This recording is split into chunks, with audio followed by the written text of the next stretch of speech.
Just like in real life, everything in this game has weight, so the concept of this video is simple. If the weight is more than nothing, we can't equip it. This means no talismans, no armors, no weapons, and obviously no maidens. So, we are not poised for the easiest run, but Elden Ring always finds a way. Also, it's going to be a no remembrances run with no glitches, because why not? Every class starts with some equip load, even the Wretch has a club. So, since we technically already failed the run, and we have to remove our equipment either way, I decided to use the Prophet that has the highest faith stat. Obviously, beating the game naked with only fists would be theoretically doable, but since I'm not recording these videos from an asylum, as far as you know, we are going to need some way to deal damage. If we just ride around and get graces, at some point Melina will bring us to the round table, where we can jump down the balcony and find the Cypher Pata, a weapon that deals only holy damage, weighs nothing since it's technically made of light, and requires 30 faith, meaning we can't use it yet. So to actually use the weapon we are going to need some levels, and we could make one of these knights fall down a bridge to get them, but I found it a bit too cheesy for a challenge run. I think it's clearly not intended, so I didn't go for it, but you do you.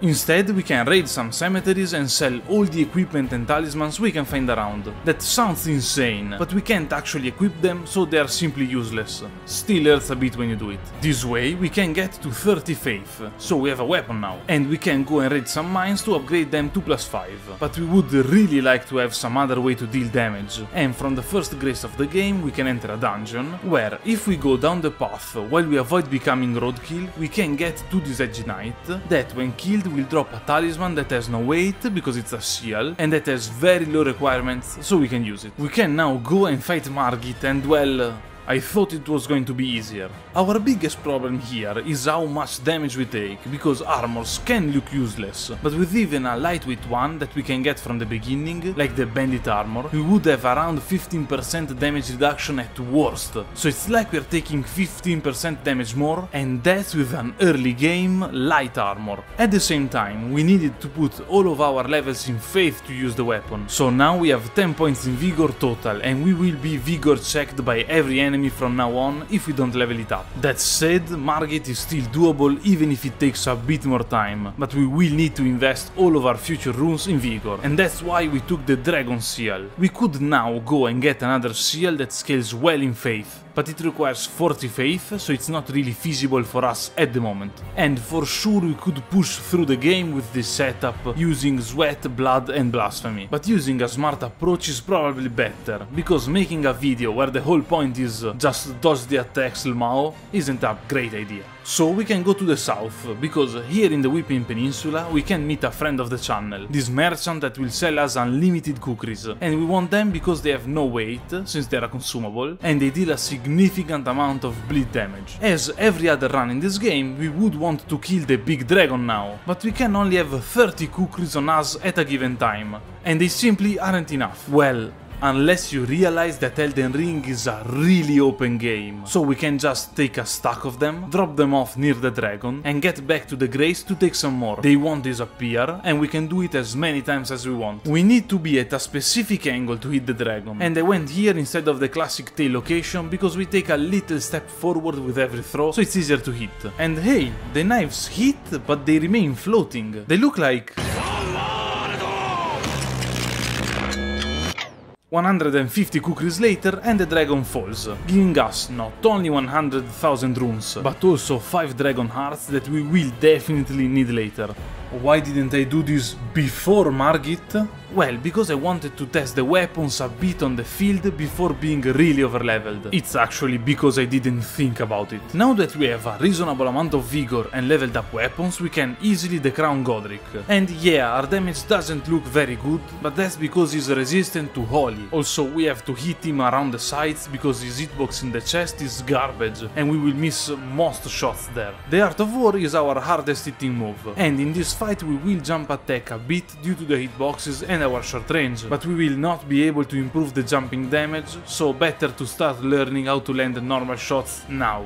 We are strong enough for now, so we can proceed normally, and to do that we go to Raya Lucaria, where we have to defeat the Red Wolf first. Nothing too crazy here, we are still overleveled, so we take it down with a couple of jump attacks and weapon arts. Renala is next, and our damage isn't good anymore here, mostly because her, like basically every other remembrance bearer in this game, is resistant to holy damage, but we can still easily take down the first phase in 2 cycles. Phase 2 is where the problems begin, because her attacks are still pretty easy to avoid even if we don't have good damage, it will just take more time. But as soon as she drops below half HP, she will start to summon phantoms to help her, and they will disappear after a while, so we don't have to fight them, but it means we can't actually damage her when we are running away. Since her damage is mostly poking from a distance, this means that we are much more prone to running out of resources and having to make aggressive and risky attacks that can, and usually will, lead to our demise.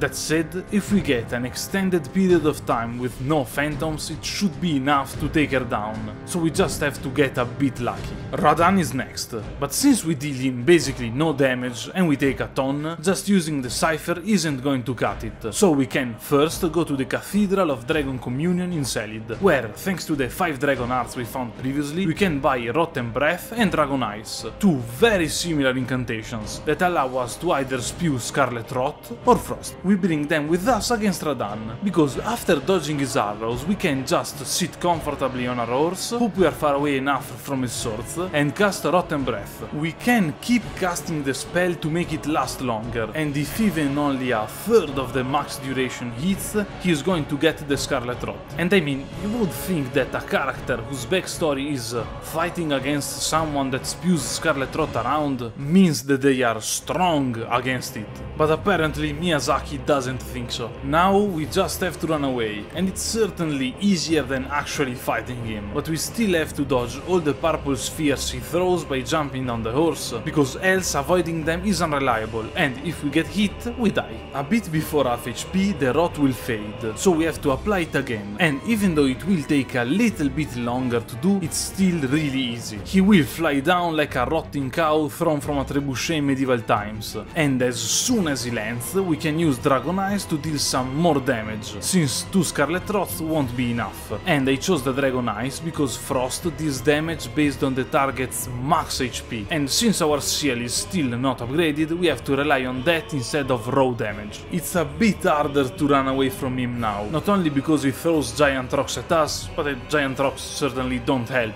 And while we wait for him to die, we can smoke that Radahn pack.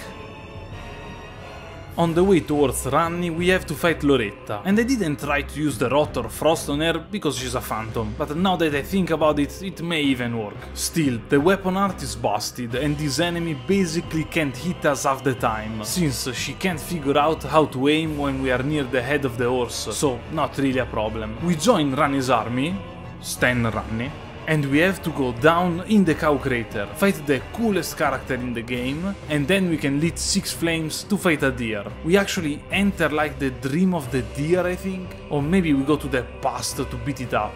Is it even a deer? We are fighting it now, because I believe it's the only boss in this damn game that isn't resistant to Holy, and it shows since our damage is great. The fight still sucks, since we don't have enough range to hit it comfortably, so we have to spam jump attacks to get it down. For the first time in the last couple of videos it healed only once instead of 6 or 7 times, and the big game hunt is big game done.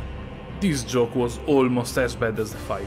We have to proceed with Ranni's quest, and in the meantime we can gather some Somber Stones, along with befriending the most British NPC in the game, directly from George R.R. Martin's pen. He will eventually sell us boiled crabs, that give us 20% physical damage reduction for a whole minute. Pretty good if we have no armor. We end up in the reddest poisonous swamp in the game, and after that we have to fight Astel. It's a weird insect thing, made of glowing spheres, clearly not from this world, found after a swamp filled with Scarlet Rot, and it can still be rot, because, don't get it twisted, This spell is broken, and since it's a hard challenge, I will absolutely use it during all the run. Well, until it gets boring, that is. So, even if our damage isn't great, with that and the rot, the fight won't be that long. When the meteorites start to fall, we can close our eyes, put our faith in Lord Gwyn, and simply run forward to dodge them. For the people out there that started playing the saga with Elden Ring, Gwyn is a character from a boomer video game called Dark Souls that released 11 years ago? Man, I'm getting old. After the shrimp, we are strong enough to enter the city, and first we have to beat up poor man's Ghost Rider here, but we can use Rotten Breath and beat him up while we wait for the rot to do its dirty work. We don't get one-shot killed, so it's not that hard, and we could run away instead of fighting, but he has a couple of long-range moves that can get annoying. In the city we can run barefoot on some gold-plated roofs until we get to the Godfrey fight, that as you can see not only is a phantom, meaning that he's immune to the Scarlet Rot, but is a yellow phantom, meaning that he's going to be really resistant to holy damage. Or so I thought, because apparently being golden doesn't actually matter and he has the standard holy reduction. That is like 30%, but we got this far so we can handle it. I had a leftover cerulean flask that I simply forgot to switch out, so I basically spammed the weapon art for all the fight, and I have to say it's pretty good and got me through it. Ah cool, I managed to finish it without a Peace Phantom joke. Morgoth is next, is resistant to Holy, and simply pushing through with just the Cypher and some sweat won't cut it now, so we have to upgrade. We head west towards the manor, where after joining their tight little crew, we can run around the place and get the Erdtree seal that is the best faith seal we can find. It has no weight and it requires 40 faith, that we should have by now. We leave the manor for later, but we can meet Trusty Patches to buy a stone that allows us to imprison Margit. And since Margit and Morgoth are the same person, we can use it at the start of the fight to block him for a couple of seconds, just enough time to allow us to use Rotten Breath. Now that the talisman is upgraded, the rot will do the same damage, but the actual breath will deal more. Same with the Dragon Ice, that we want to use when he tries to do the Falling Swords attack or when he goes into phase 2, because in both cases he will just stand still. Once he's frozen, he will take more damage for a while, and now going in with the Cypher makes sense, since he is resistant to Holy, but it's not like we deal no damage. If the situation gets too dicey, or if we run out of heals, we can always use a fire attack to defrost him, and then we just have to wait for a good opportunity to use the Dragon Ice again. That will deal a significant amount of damage. Now that Morgoth is done, we can go to the lands in the north, where I am really grateful that this game doesn't have a body hit system, and from there we can get another small upgrade. Borealis is found here, and he's a dragon that when killed will allow us to buy the upgraded version of Dragon Ice, and to fight him we can just use the Scarlet Rot and occasionally poke him with the Cypher. Same thing can be done to Exarchis, that will give us the upgraded Rotten Breath, but instead of using the rot on him we have to use Dragon Ice and spam attacks from the horse. Still nothing too hard. These incantations can be bought for 2 Dragon Hearts each, but we still have some spare from the big dragon, and they can be cast while in the air, but not charged while in the air, so if we jump and cast, it's just going to be a short spew. Hey, my eyes are yellow now. Do you want to know how to get them? You just have to subscribe to the channel. Also, they won't appear yellow in mirrors or cameras, and people will lie to you about it, but trust me, they're there. We proceed in the Frozen Lands into Castle Sol, where we have to defeat Commander Niall. This fight can be really annoying, because it's a 3 versus 1, and when we eventually defeat his lackeys, he will start to use huge frost attacks that explode all around him. And since we are basically naked, we will get frostbite every time we get hit, and if we get hit while we have frostbite, we get one-shot killed. So we need another way to approach the fight, and luckily we can get him with a full Rotten Breath while he summons his friends at the beginning of the fight. Now we need to run around the arena avoiding swipes, because all of them have fast long-reaching attacks that can hit us from basically anywhere. When he takes enough damage, he will go into phase 2 and his friends will disappear, but the damage cutoffs are a bit awkward, since the Rot deals slightly less than half of his total HP, but but he will transition at around 60% HP, meaning that we can neither rot him again when he goes into phase 2 or kill him with just 2 decays. It still remains our best strategy, but since now he's much more aggressive, we have to wait for an opening to rot him again, and then we will not only need to run away and dodge constantly, but we won't be able to retaliate because of his frost explosions, so we have to stay away and throw some fireballs. We make it look like we didn't run away like cowards for the whole fight, and now that we have his half medallion we can go and take the other half to get to the secret lens. We want to get here early because we can easily fully upgrade our weapons. First we get invaded by Anastasia, and she will drop one of the 2 final Somber Stones, and then after defeating another invader we can take a warp to Mogwin's Palace, where in a chest we can find another Somber Stone, and in a cave we can get Swarm of Flies, a spell that deals a huge amount of bleed damage, so good that it was actually nerfed and now I have no idea if it's even usable, but if you are hearing me saying this, it probably means that I'll end up using it, or that I forgot to cut this out. From the secret lens we can go to the Helix Tree, because the boss of this area is Loretta, that is kind of a pushover but will give us way too many runes. We can freely rot her when the fight begins, since she has to reach us, and then we can stay near the head of the horse to attack her while we wait for the rot to do its job. The weapon art works very well. If we are aggressive, her attacks are really easy to dodge and will straight up miss us most of the times, so we can take her down and proceed, not towards Malenia because I'm not that insane, but towards the sewers below the capital. Well, first I went to upgrade my flask, and here in one of the frenzied villages we can find this scarab that will drop us Frenzied Burst, a spell that will be incredibly good in the later stages of the game. Also it's a laser, so it's cool. Here in the sewers, after getting lost for a good half an hour, we can reach the lowest level, where we can fight Mog the Omen. This fight is not mandatory, since we can reach the same area by defeating the twin gargoyles, but that fight sucks, so I won't be doing it. Here though, I realized I made a small mistake, like a nuisance, something so little that isn't even worth mentioning. If we kill this avatar we can get a tier for the Physic Flask that will give us 20% more holy damage for 3 minutes. And we only do holy damage, so it's a straight up 20% damage buff. Yeah.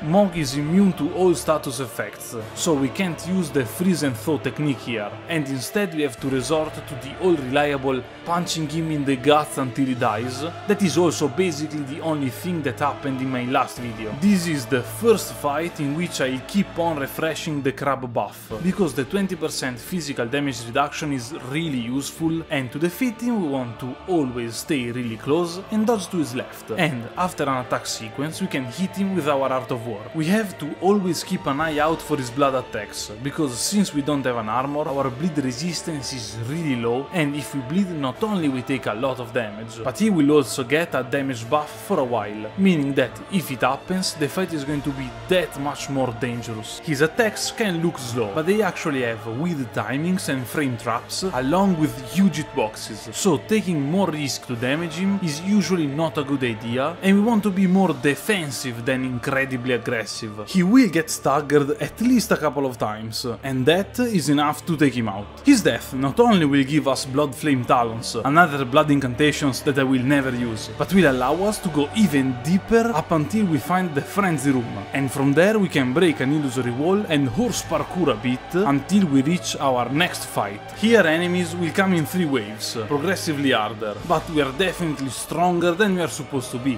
and in the last phase, where we are in a 3 versus 1 situation, we can even use Decaying Breath on them, so nothing to worry about. We need to get here so that we can proceed in Fia's quest, that leads us to a Remembrance Bearer, Lich Dragon Fortisax. In this fight we have 2 main problems. The first one is that he will fill the arena with death clouds, and our death blight resistance is low, so if we get staggered and end up staying in one for more than a couple of seconds, we are dead on the spot. No trial, no lawyer, no nothing, just dead. And the second one is that if, like me, you thought that a Lich that uses death is going to be weak to holy damage, you would be wrong.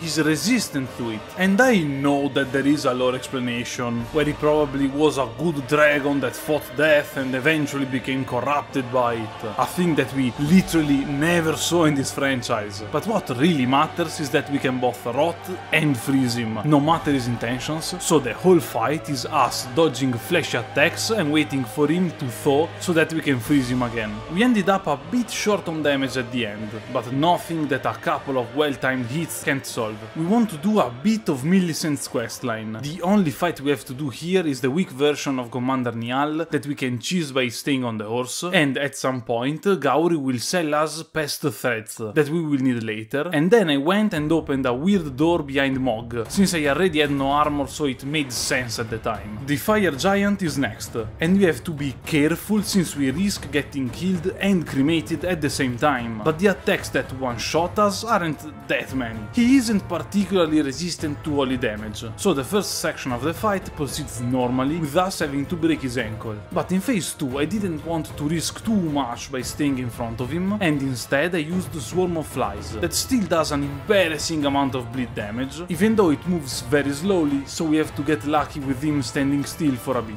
After that I couldn't think of another joke about Melina setting herself on fire, so I threw myself in instead. We wake up in Farum Azula, a thing that happened to a friend of mine after he drank too much, and we can get up to the shortcut before the boss fight, but to beat the wizards here we will need something more. In Limgrave, in a cemetery, we can find the Fervor Cookbook 1, that allows us to craft sleep pots. To make them, we will need mushrooms, that we can find plenty everywhere. Trina's lilies, that won't respawn, but there are around 60 in the whole map, and here in the Frozen Lands we can find 11 of them, plus these jellyfishes here will drop them, so we may have to waste some time farming, and we need some cracked pots. There are many pots around that we can find, and we get them back after we use them, so I think that having 10 is more than enough. We can buy some and take some from the ground until we are satisfied. To have a decent chance at defeating them, we need to understand a couple of concepts about the fight first. We can give them the Scarlet Rot using the decay if we connect with most of a fully charged attack, so it's not super hard to do. The sleep pots work very well, and they actually do sleep build up in a fairly big area around where they hit, so if they are together, we can make them both fall asleep with just one pot. If they get hit while asleep, they will wake up, and we can even wake them up ourselves with a riposte. But if they get the rot before falling asleep, they will stay asleep while taking damage. And finally, we can beat them in a 1 vs 1 fight, but in 2 vs 1 we will die almost every time, we take too much damage. So I think that the best approach is to try to rot them both while they are awake, and even if only one of them is rotting, put them to sleep. Then we can focus the rotting one, so that it will be easier to kill, and we should be able to take it down before the other one wakes up. Now we want to rot the remaining one if it wasn't rotting already, and deal him as much damage as we can before he summons his friend. When there is 2 of them again, we can put to sleep the old rotting one, rot the other one in 1v1 where it's much easier, put him to sleep, and then go and easily kill the old one that should be almost dead by now. If you are like me, now you have no heals and will die if anything touches you, so we need to be careful. There is one more apostle sleeping and rotting, and we want to wake him up at the latest possible moment so that he has less HP and kill him. Now they have some remaining HP but less than a full health bar, so we put the only one remaining to sleep first, rot him with no risk, and then put him to sleep again. Here I got super lucky because he fell asleep mid-roll, and he can only do that attack after half HP, but it's really dangerous. You can now either put to sleep the last one and sit on the floor for a bit, or you can run away and wait them out, because the rot will work pretty fast. A fair and balanced approach for a fair and balanced fight. After that we can die a couple of times in the same spot, and we have to fight Placidusax, our first big and tough optional boss. They are not immune but highly resistant to all status effects, so I don't think it's worth losing the time and focus to give them rot or frost, and instead I found a really weird interaction. Normally in this fight they will take regular damage on the necks and reduce damage everywhere else, but if I use the Art of War they will take the same damage on the neck as the rest of the body. I think it happens because the Cypher's weapon art is unblockable, it's meant to simply go through shields, and for some reason they implemented the damage reduction on their body like a shield that is always on, but that's just my guess. What this means though is that we can stay on their tail for the whole duration of the fight spamming weapon arts, and our DPS will be really good.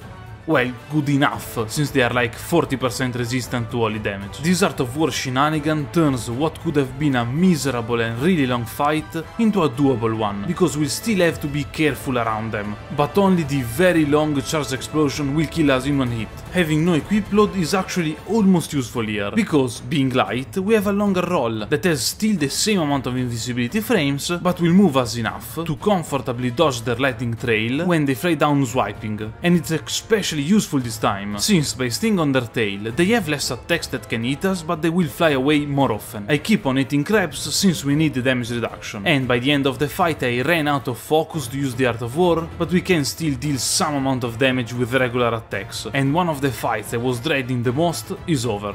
The problem is that another very hard fight is right around the corner, and that is Maliketh himself, since, as you can see, he has in both phases an insane 80% holy damage reduction, meaning that we basically can't even scratch him with the Cypher. We can use the Scarlet Rot on him though, but it's really hard, because he keeps on running and jumping around trying to dodge the attack, and if we get hit we take way too much damage, so I, once again, had to rely on the pots, only that this time it was rot pots. In phase 1 we can still reasonably rot him. We will usually be able to deal some damage if we cast as soon as we enter the arena, and if we get lucky we will be able to hit him with the full breath, but if it doesn't happen we will have to run away and wait for him to stand still for a second so that we can finish the job. After that happens, phase 1 is over if we just stand behind a pillar and keep it between us and him. When phase 2 begins, he will heal himself from the rot and he will be much faster and aggressive. We have to throw 2 pots at him to rot. It can be done with just one if we are lucky, but it's not very reliable. But the fight now has only begun. Hiding behind pillars won't work anymore, because he will fly right through them, hitting us all of the times. And since he goes into phase 2 at around 60% HP, and the rot from the pots is weaker than our spell, so it won't be enough to kill him. So I decided on Swarm of Flies, since it does an insane bleed build up, to deal some damage. But it's still not enough, meaning we will switch to Pest Threats, since they will follow him around easily. And while that happens, we have to dodge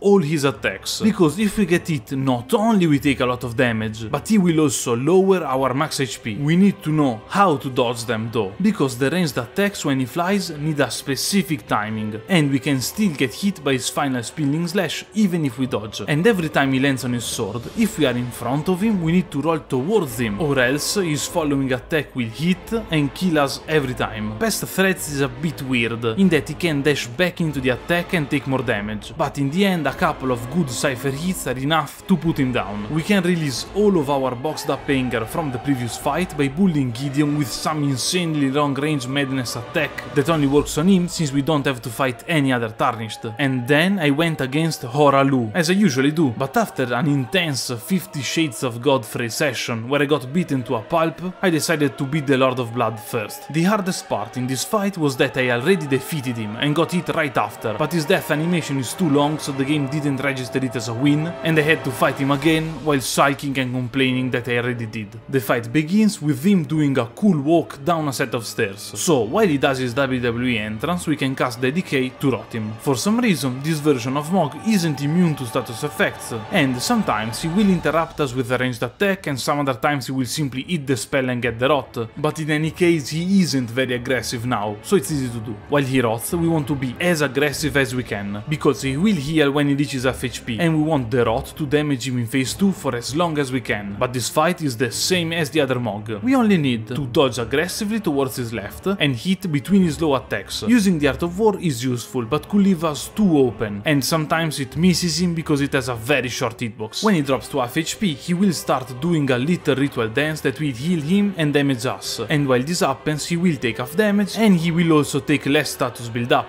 but we can spam Swarm of Flies, because since he is standing still, he will take an impossible amount of bleed damage, like he has increased the resistances and will still bleed 3 times. The Lord of Blood is weak to bleed, yeah, but it's still impressive. You may think that this creates another problem though, in that when anybody bleeds during the fight, he will take a damage bonus, but I found a strategy to counter that. If we don't get hit, we don't take damage, so we just have to dodge at the right time and his buff won't matter.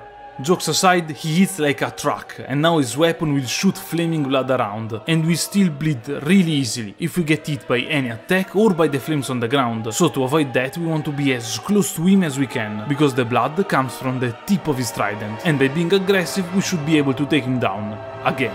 We want to get our revenge on Godfrey, but to do that we first kill this random knight walking around to get a prayer tome, and that allows us to buy Lightning Spear, because our friendly neighborhood Elden Lord is 40% resistant to Holy, but neutral to lightning and honestly every other type of damage including physical, so the spear will do its dirty work. For now though, in phase 1, we can just stick to the Cypher Pata, because I find his attacks to be quite easy to read and we usually have enough time to hit him before dodging, so even if our damage is undeniably low, we can hit him very often, making this first section not as big of a hassle. In both phases he will charge up, and now his stomp will hit all around him but still low to the ground, and I think that there lies the hardest part of the fight, understanding when we can jump the stomps and hit him in the air, and when we have to roll, because his foot still has an hitbox. During the fight we want to keep on eating crabs like we are at a wedding on the sea, because the damage reduction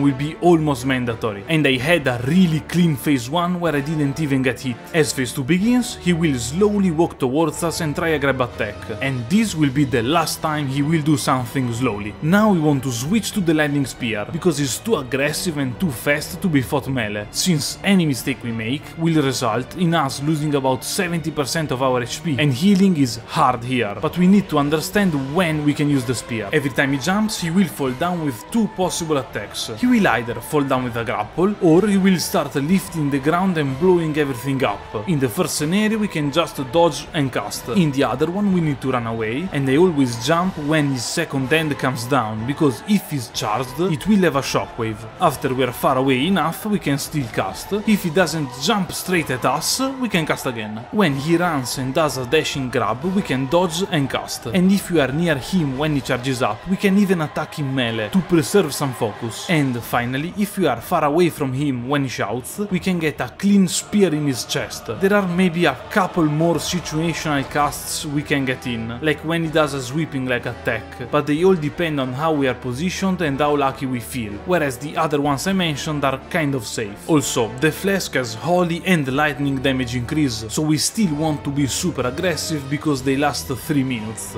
3 bosses remain, and honestly they are all going to be really tough. So let's face the hardest one first, and I am obviously talking about Malenia. To prepare for the fight though, we want to go to the Caria Manor, where we can get the recipe for the freezing pots, and since these ones use ritual pots, we got a couple more from Jarburg. To make the frost pots, we just need rhymed crystal buds that respawn, and we can find tons of them in the snowfields near this big tree. And we need the frost pots, because in this nightmare of a fight, the thing that kills us the most is her waterfowl dance, since she's 40% resistant to holy and our weapons deal poor individual damage, so we have to jump attack.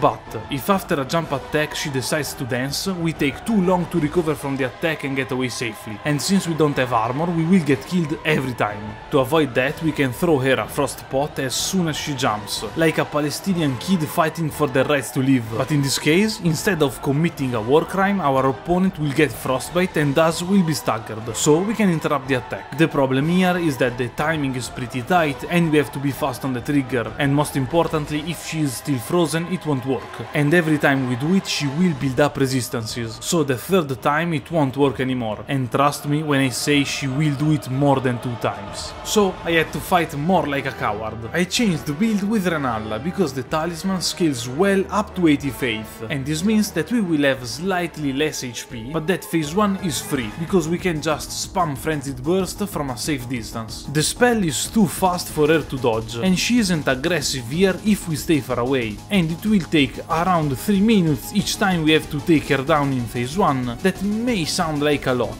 but it's about as much as it takes to fight her in melee, since we don't have good damage at all. Also, I found out that Frenzied Burst deals fire damage, so if she's in the pool in the middle of the arena she will take 10% less damage, and she will always be in the pool in the middle of the arena. She will still use the dance, class, but it's easy to dodge from a distance. And before we take her to phase 2, we want to drink our flask and be ready with the pot. In phase 2, we wait for her to fly down and we dodge 3 times backwards. Then we cast 2 swarm of flies and 1 not fully charged burst, so that she will bleed and take some damage while recovering, and then we switch to melee. We will almost exclusively use jump attacks, because they deal the most amount of damage, will build up poise damage to stun her, and every time we hit with normal attacks, she has a chance of snapping out of stagger and retaliating, so it's too risky with multiple hits. We need to be super aggressive, because we still fear the dance, since if she does it 3 times, we die. So I started attacking even after her roundhouse kick that is almost safe.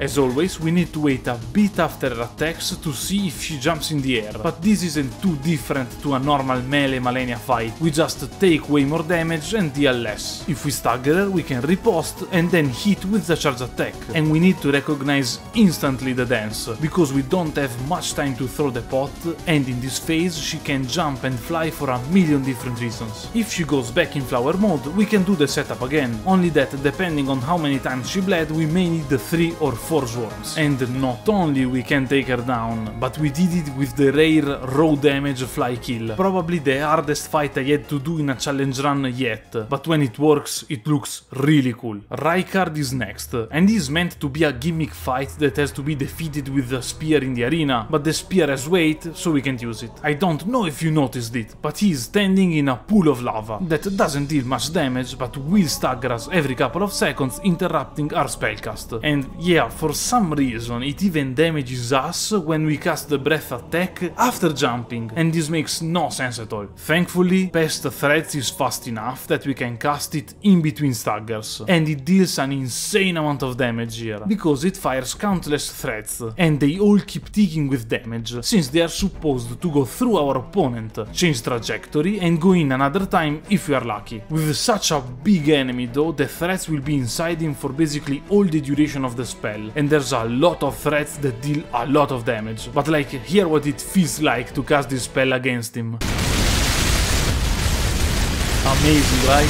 That's the sound of victory. Only Radagon is left, and in phase 1 we can spam Catch Flame. Pretty cool, since it's our starting spell, and it works very well because it's fast and he's neutral to fire. I mean, and he's 80% resistant to Holy, so the Cypher is basically useless here. We are a bit of a glass cannon now, but if we manage to properly dodge just a couple of hits, we will cook him properly in a matter of seconds. And then, get ready for phase 2. The fishing minigame could have been a nightmare, because it will absorb any Holy damage we do, and it has too many attacks that hit in a large area for tons of damage. But first of all, we can cast a spell that gives us 60% Holy damage reduction, we just need to buy it from the 2 fingers, and then it's still a big enemy, so Pest Threads will work incredibly well. Not as well as with Rykard maybe, so we will need to dodge a couple of attacks and jump some Holy fences, but well enough so that we can delete the beast from the known universe. And with that, I'll say that you can not beat Elden Ring with no equip load, because every class starts with some weight already equipped. But if you like the video, leave a like or even subscribe. I'll see you next time.